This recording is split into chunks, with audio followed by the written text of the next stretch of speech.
सोमवार को बायतू के आसपास एक सड़क हादसा हुआ जिसमें बीजेपी के जिला महामंत्री संपत राज बोथरा की दर्दनाक तरीके से मौत हो गई। जो जानकारी आई उसमें यह बताया गया कि ट्रक और कार की ज़बरदस्त तरीके से भिड़ंत हो गई। बायतू से 4 किलोमीटर पहले जोधपुर की साइड पंजी के पास में यह सड़क हादसा हुआ, जहां पर जो कार थी उसके पूरे के पूरे आगे का हिस्सा था वो पूरी तरीके से क्षतिग्रस्त हो गया, जिसके बाद में आसपास के जो लोग थे, जो घायल संपत राज बोथरा है, उन्हें अस्पताल में लाए, जहां पर डॉक्टरों ने उन्हें मृत घोषित कर दिया। और इसी दौरान जो ट्रक में सवार ड्राइवर था वो भी घायल हो गया और उसे भी अस्पताल लाया गया, जहां पर इलाज है। और जिस तरीके की तस्वीरें आई उसमें साफ तौर पर नज़र आ रहा है कि सड़क हादसे के बाद में जो ट्रक था वो पलट गया और गाड़ी थी वो बहुत दूर चली गई थी और गाड़ी का आगे का हिस्सा पूरी तरीके से क्षतिग्रस्त हो गया था। और जैसे ही इस घटना की जानकारी आसपास के लोगों को और बीजेपी के कार्यकर्ताओं को खास तौर से मिली तो बायतू मोर्चरी के अंदर शव रखवाया गया था। और जब इस बात की जानकारी केंद्रीय कृषि राज्य मंत्री कैलाश चौधरी को मिली, कैलाश चौधरी उसी वक्त, ऐसा बताया जाता है, बायतू से कहीं दूर सामाजिक कार्यक्रम में शिरकत कर रहे थे और उन्होंने अपने सारे कार्यक्रम निरस्त करके बायतू पहुंचे। और देखते ही देखते आसपास के लोग और बीजेपी के कार्यकर्ता, और जब इस बात की खबर उनके परिवार और रिश्तेदारों को मिली तो परिवार और रिश्तेदार भी बायतू पहुंचे और उसके बाद में कानूनी प्रक्रिया के बाद में एक काफिले के साथ में उनका शव उनके घर पर लाया गया। ऐसा बताया जाता है कि संपत राज बोथरा सामाजिक कार्यकर्ता के रूप में भी थे और उनका एक समाज, जैन समाज में वो कई पोस्टों पर रह चुके हैं। साथ ही आरएसएस से भी जुड़े थे और बीजेपी से लंबे टाइम से जुड़े हुए थे। वर्तमान में उनके पास में एक बड़ी जिम्मेदारी थी बीजेपी में जिला महामंत्री की, और इसके साथ में वो संपत राज बोथरा अधिवक्ता थे। तो जिस तरीके की घटना की खबर वकीलों को मिली तो उसके बाद से ही शोक की लहर और दौड़ गई। और जिस तरीके की ये घटना थी और उसके बाद में सोशल मीडिया पर लगातार उनके परिवार को सांत्वना देने के लिए लगातार पोस्ट आ गई। ले ले ले ले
बरोबर बरोबर बरोबर जाओ, धीरे मत करे, बरोबर आगे तो गाड़ी फास्ट हो जाओ।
घुमा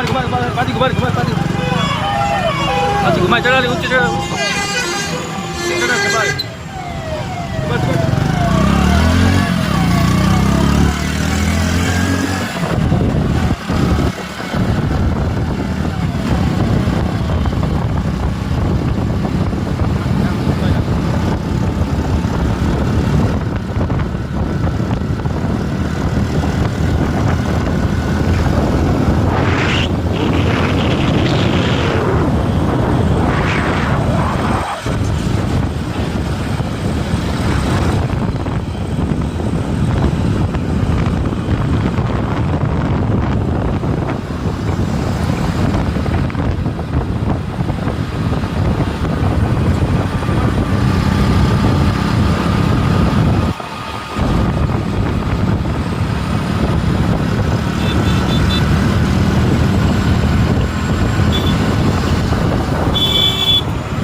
बैठो भाऊ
ये भाई मार कर देखिए बताओ मैंने चलो मैंने वीडियो रिकॉर्डिंग ठीक हो गया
एम्बुलेंस एम्बुलेंस है आगे एम्बुलेंस ही है